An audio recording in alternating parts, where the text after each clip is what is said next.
Hi, welcome to Learning Monkey. I am Raghu here. In this class, we'll discuss about simple string examples in Java. In our last class, we clearly discussed the methods that are available in the string class.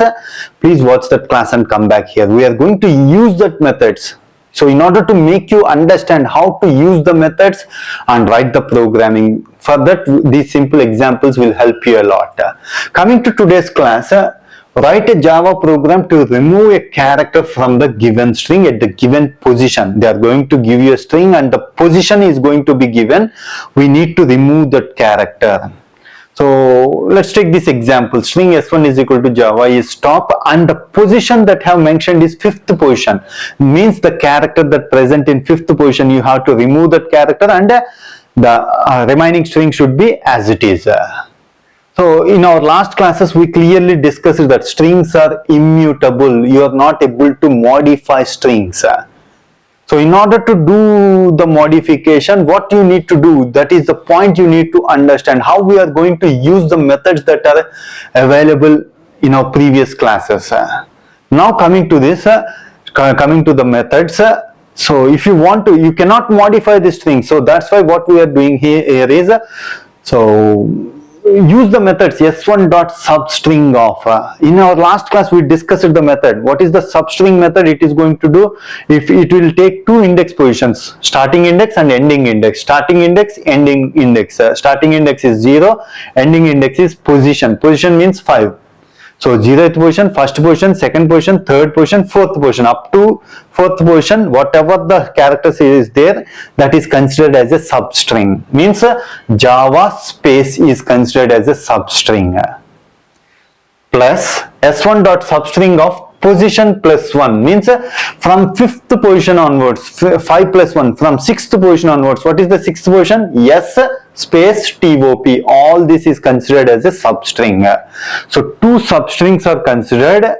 We have taken two substrings. If you want to combine these two strings, what you are going to do? You can use the concat method. Either you can use concatenation method or you can use plus operator. You can use plus operator to concatenate two strings. So these two strings will be concatenated. Our output is Java is top. I is removed. Remaining string is as it is. This is how we need to use the previous methods which we discussed in our last class. Now coming to that, so these are the positions. So now coming to the second example, write a Java program to count the number of spaces in the given string. So let's take this example. String s1 is equal to Java is stop. How many spaces available? Empty spaces available. 2 empty spaces available. You need to display an output of 2. How many empty spaces are there, that spaces has to be counted. So in our last class we discussed that there is a method toChar array of. In order to count the number of empty spaces, first we need to convert this string into array of characters. If you convert this into array of characters, then you can read the data and you can identify whether it is empty space or not. So in order to do that, we are converting this into toChar array of. It is converted into array of characters. And we take count variable for I is equal to 0. For every array, we are having a length attribute. It is going to provide the number of elements in that character. I less than a dot length, I plus plus. So go inside this loop, take each character. If a of I is equal to empty space, quotations, space, quotations means that is considered as empty space. If it is equal to, then increment the count, count plus plus, count plus plus. Again take the next character, count plus plus. Take the next character. If it is empty space, count plus plus. Otherwise don't go into the if statement.